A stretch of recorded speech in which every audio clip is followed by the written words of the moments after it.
Welcome to The Art of Accomplishment, where we explore how deepening connection with ourselves and others leads to creating the life we want with enjoyment and ease. And welcome back, everybody. Today's episode is a coaching session with a listener named Christopher, who recently brought Joe onto his own podcast called Do Explain. Christopher has graciously offered to publish this session without anonymity, and I'm really excited to share it with you. Christopher wants to stop postponing his enjoyment in life. This session opens up an exploration of what can happen when we bring enjoyment into any moment, even the experience of chronic pain. On that note, we want to remind our listeners that this is coaching. The conversations we have on this podcast are not intended to diagnose, treat, or cure any disease or mental health disorder. Thanks for listening, and please enjoy yourself.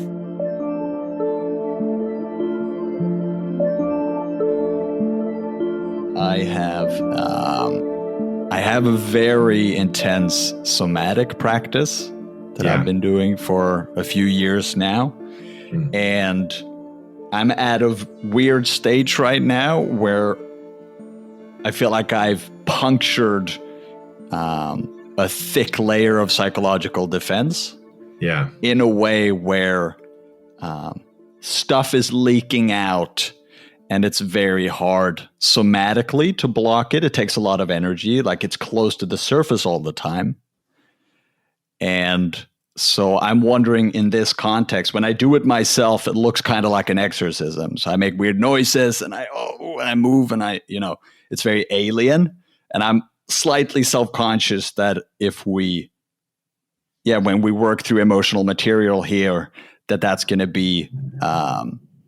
Should I give in to what I would usually do when I let emotions move and my body move, or what would you say? Be as authentic as possible. Like follow yourself. There's nothing you're going to do that I haven't seen, and there's nothing that you're going to do that's going to scare me. And enjoy yourself and let your body do what it needs to do. Oh, that's scary. Okay, man. Okay. If you say so. Okay, you could not be yourself. That's fine too. Would you prefer that? No, I like that. I like that idea. So, what do you want to use our session about? Like, what's going on? What's your biggest thing happening? So I was thinking about how to summarize it right before, and there are two things that I think might be very tied together, or even basically the same thing. Yeah. And that is, I want to stop postponing enjoyment into an abstract imaginary future. Great. And I want to... How about right now? How do you mean? If I'm enjoying it now? How do you enjoy yourself right now? Yeah. I am enjoying it. And and the second thing I wanted to get into there is, how can I find wait, hold on. I want to hear that second thing, but I want to stick to the first one, which is, you're telling me that you want to not have enjoyment as an abstract thing in the future, and you're telling me you're enjoying yourself right now, and I see this big smile on your face, and I see your head is confused. I see your thoughts are not quite jiving. So what's happening? Right. Yeah, I feel like I can get glimpses of it, and that I oscillate in and out of it. Okay, are you enjoying saying that? Yes. Okay, great. Yes. All right, so you can enjoy oscillating in and out of it. Mate, you can't get into it so fast, man. We gotta hold off on the insights. All right. Okay.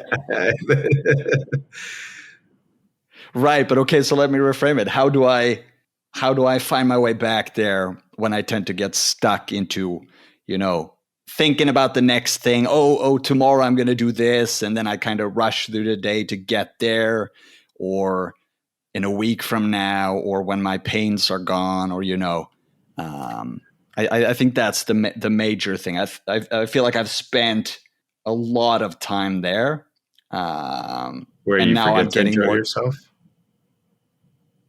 Come again? Is it, or what you're saying is like, how do I get back to enjoying myself when I forget to enjoy myself? Is that what you mean? Like, what exactly are we talking about? So you have this moment. I get the fact that you have a moment, and the moment is you get caught up in some sort of future, which may or may not be enjoyable. The getting caught up in. And then the next thing you know, you're rushing through your day, forgetting to enjoy yourself. Mm-hmm. Right. So let me ask it this way. Is there anything about rushing through your day that can't be enjoyed? Is there anything about my day that can't be enjoyed? Rushing through my day. Rushing through my day. Is the issue that the rush prevents enjoyment, or is the issue that you forget to enjoy yourself? That's some version of that is what I'm asking. I mean, oftentimes I feel like I'm even running away from what is going on right now, even more than chasing what's coming. So wait, but what's going on right now is enjoyment? What are you running away from? Okay, so last time I spoke to you, I mentioned that I have chronic illness and a lot of pain and uncomfort. Yeah. And so I'm sorry. I don't remember. That. I'm just sorry that that's the case for you. Yeah. Thanks, man. Yeah. Yeah, and that is something that I don't remember how it was before then at this point, but now, a lot of the time it's it's a part that wants to get away from that for sure. Gotcha. So in this moment right now, you're feeling some sadness, and what would stop you from enjoying the sadness? I noticed that you're breathing or something to try to get into yourself. And I'm just curious, what happens if you just enjoy what's happening? The sadness, I think I'm okay with, but there's probably a hint of self-consciousness there, or not wanting to appear like a victim or something like that. You're a victim, bro. You're a victim to chronic pain.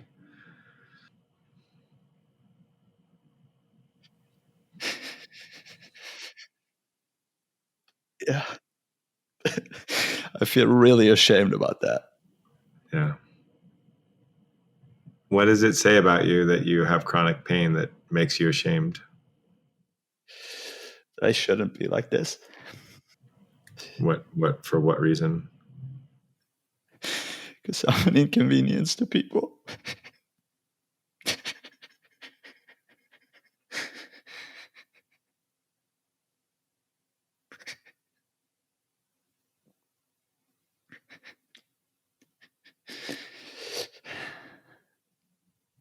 Yeah, it's not fun to be around. It's not. It's draining for people.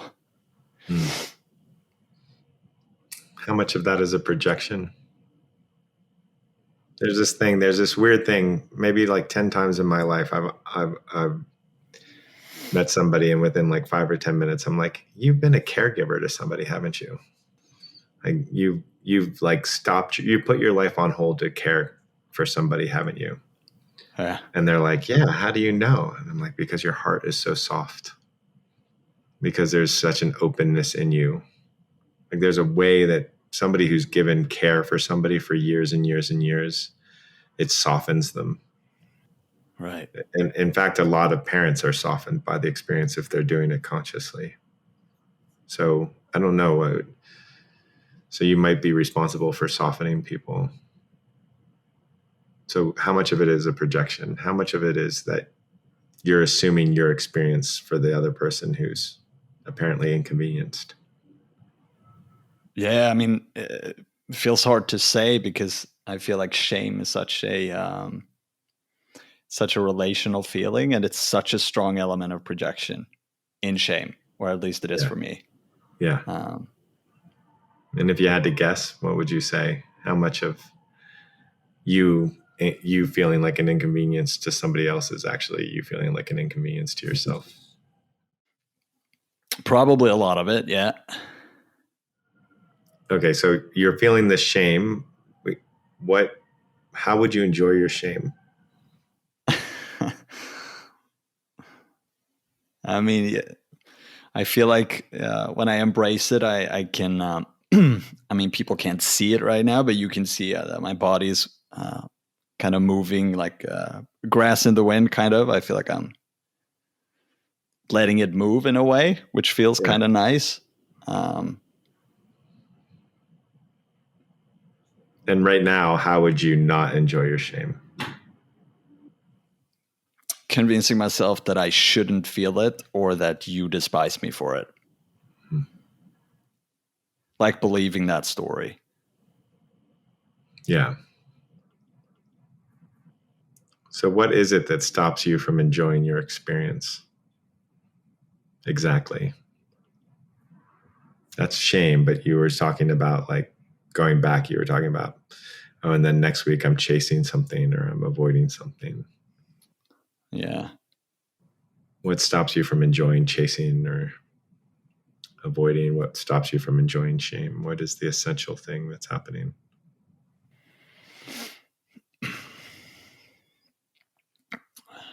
I'm running away from myself, maybe. Okay, let's explore that. So right now, run towards yourself and see if more enjoyment happens.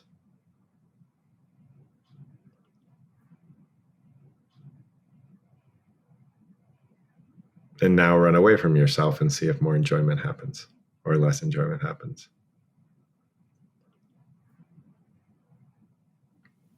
Yeah. Yeah. So you had a second thing. You said it had two things. I don't want to forget the second thing. What's the second thing? Yeah.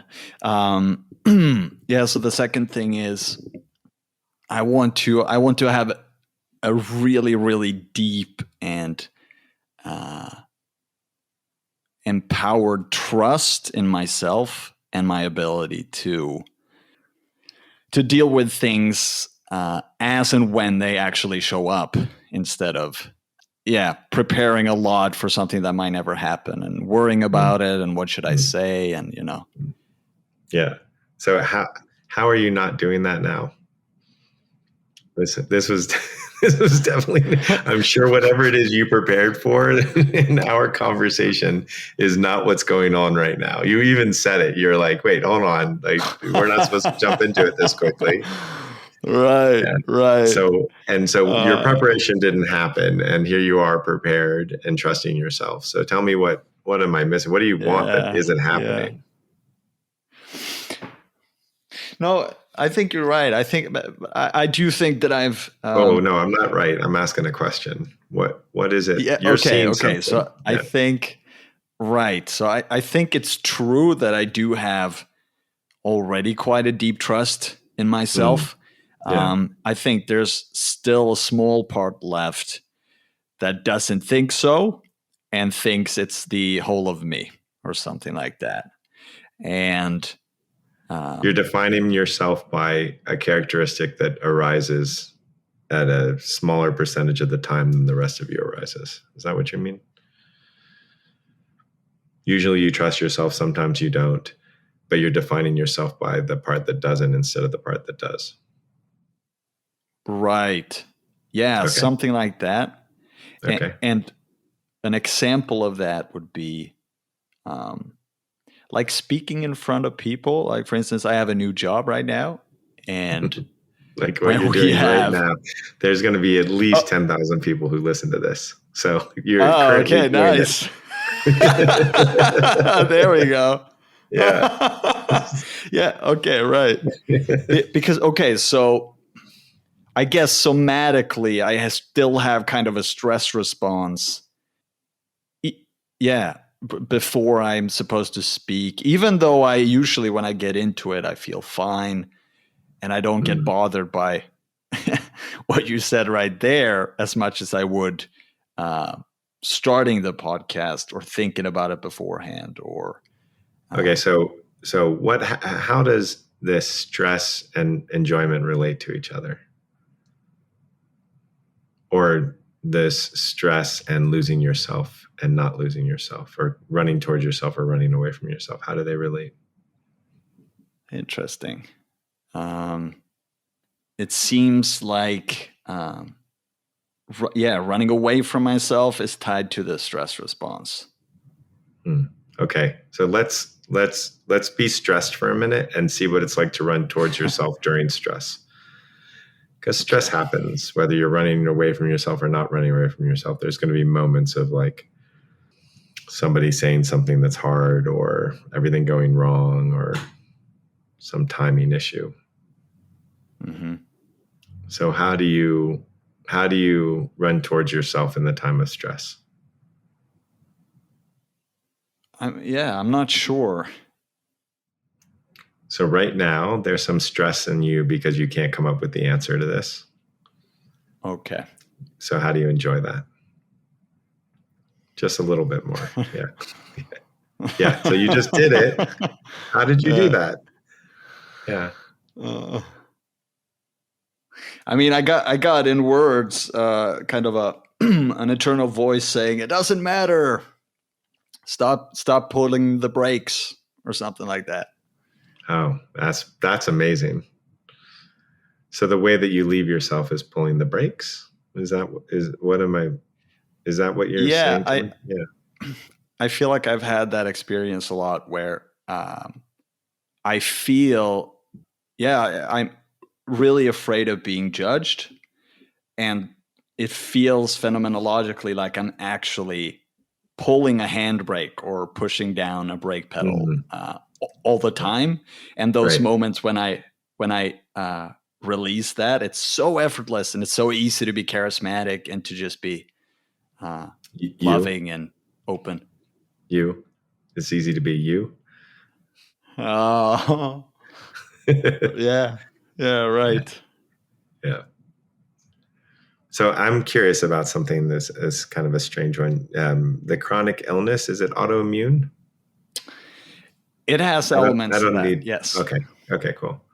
So how does pulling the brakes relate to your chronic illness? And I'm not trying to say cause or effect. I'm saying when you pull the brakes with your chronic illness, what happens, or how is your chronic illness a form of pulling the brakes, or how do they relate? Yeah. My initial response when you said that was that, if the stress response is always activated when I pull the brakes, and this is kind of a stress disorder, then that makes sense. But also I've kind of nailed it down to it's been a way to stop me from expressing my needs and wants.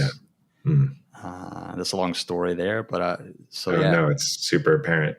If you're the inconvenience for having it, then so you can't even express your needs when you're in chronic pain, because that's an inconvenience. Yeah, I see it. Right. So I'm asking, let me also ask a question. So you're hanging out, you're feeling good, and then all of a sudden the chronic pain kicks in. Mm-hmm. How do you pull the brakes in that moment? What do you say to yourself, if anything? What do you say to yourself that is a form of pulling the brakes when you experience the pain? I think I get really stuck in what interventions I need to make to be free of the pain. And that takes me out of the enjoying the moment that we spoke about. Okay. So the pulling the brakes is that I have to fix myself. Yeah. Okay. And so what would your chronic pain look like if you didn't pull the brakes? Just to be clear, you could think about what to do to relieve your pain and not hold the brakes. That's very clearly possible. Yeah, absolutely. Yeah.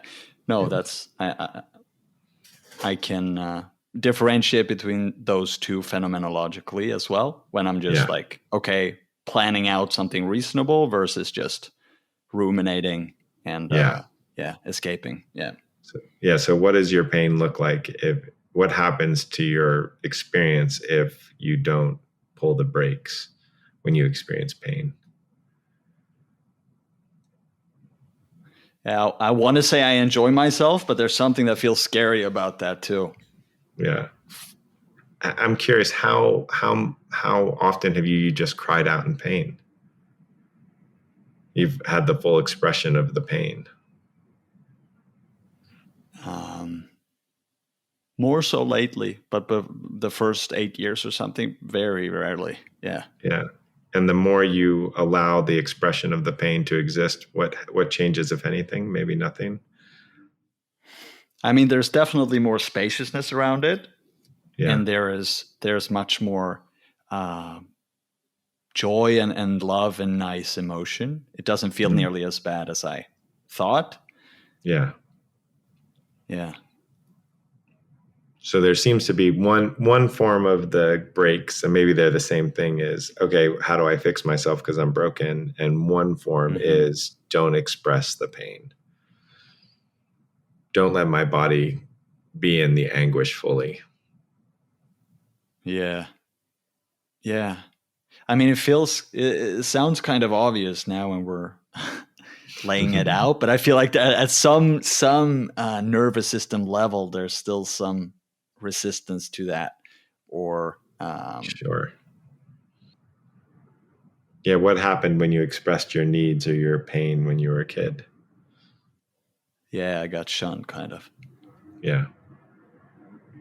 Let's go one step forward. What do you think it would be like to ask your wife, hey, next time I'm in pain, I want to just be in anguish. I want to express the anguish. I want my body to have its full expression, and I want you to hold me and tell me that you love me, and that it's okay that I'm in pain, and it's okay to express my pain. Yeah, I mean, it would be lovely, man.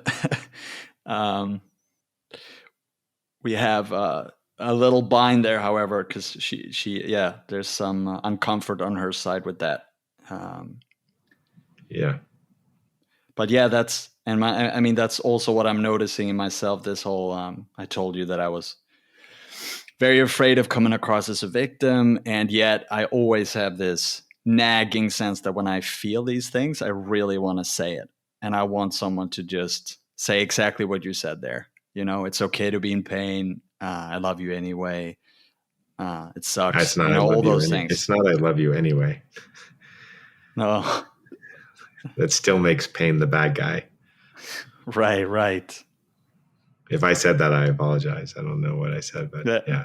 No, I don't think you said that. I don't think you said that. Yeah. Yeah. What do you think makes your wife uncomfortable with your pain?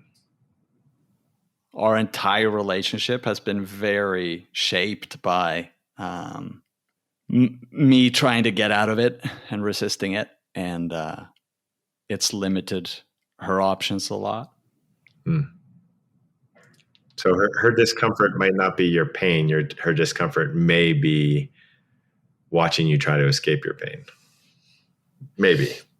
Yes. It might be. And I also think she's afraid of not getting her wants met and not getting the life that she really feels she wants and needs because of my illness. Yeah. Yeah. And how would it feel to you to hold her while she had the big emotions around, I might not get the life that I want, and not try to fix it, but actually just hold her and be with her in that anguish? I would be willing to pay her good money to do that. So that you could do that for her. I would actually, love it. But she's always trying to be so brave. You mean like you? Yeah. How's it different? You trying to be brave with your pain and not be the victim, and her, like, what? How is this different at all? That's a good question. Yeah. Yeah. But it feels like that's, it becomes this weird twisted thing where if you're really hold on fully a second. I want to hear everything you're about to say, and I want you to enjoy saying it. Yeah. All right. See what happens to your thought structure when you prioritize enjoyment. Yeah. So it's a twisted thing is how you started. Yeah. Yeah. No, I get more curious and get more wonder straight away. Yeah. And I feel like I I don't choke up my voice as much. It's easier to speak. So no, it felt like in the long pause there, it seems like the expressing whatever want I have, or like if I genuinely feel like I want to express the anguish and the pain and squirm and squeal and ask for help in that, I think that's much, much less hard for people to deal with than some kind of Mr. In between, where it's the want is squished by the shame and the you shouldn't feel this, and then it becomes this awkward energy, kind of like when someone does something and feel really embarrassed, and then people get embarrassed rather than just oh I farted, oh look at that, and nobody cares. Right. People, absolutely, people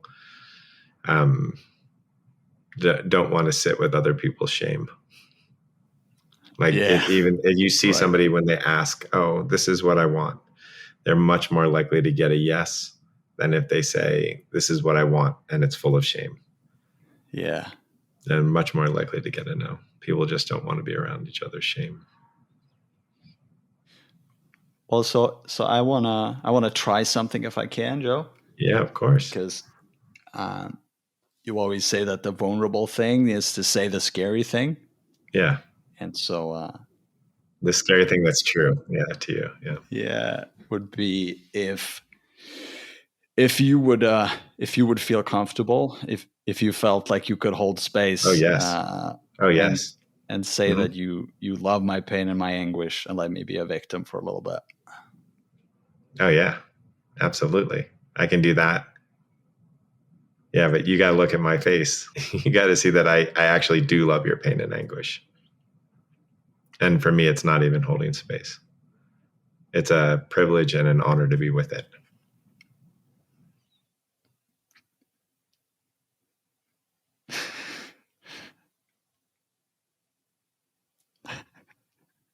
It fucking sucks to be in pain all the time, and I hate it. Yeah.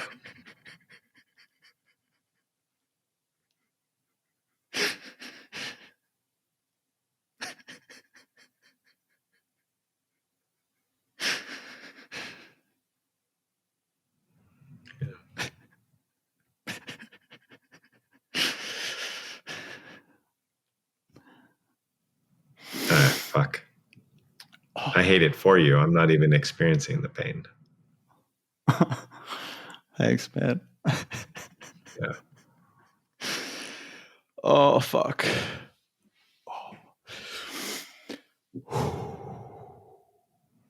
Yeah. And at the same time, I feel so grateful that I get to be here at all. And I get to be here with you right now. And I'm so grateful for that.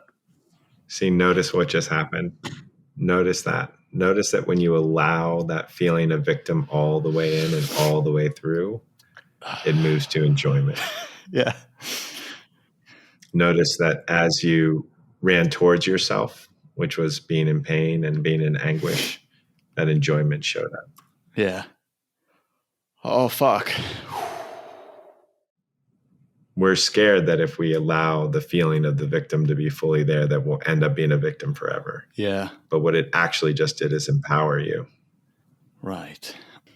The empowerment that you're trying to have when you don't allow the victim just becomes this very natural thing once you allow it.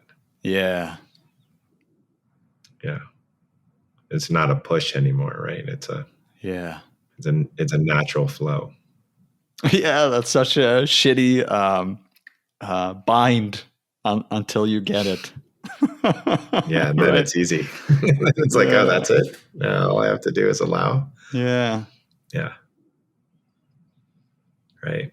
And so most likely something's happening in you where you're feeling your wife's anguish and feeling responsibility, so you can't fully just be there with her in it. Yeah. And if you can be there fully with her in it, this is what's on the other side for her too, even if it takes a couple of weeks. Yeah, you're not going to have the life you want because I am in constant pain, and that sucks for you. And I can handle that. Wow, I get goosebumps when you said that. Yeah, I don't think I've ever said that to her. Yeah. Yeah. Right. Thanks, Joe. What an awesome pleasure. Thank you. One other thing, I don't know if your wife is a private woman or not, but if she ever wants to do a session with the two of us, I think that'd be super fun. Oh, wow. So we could, if she wants to do it, we could work on this together. It'd be really fun. Wow. Okay. Yeah. Yeah. I will. And I understood if she doesn't want to do that. Yeah.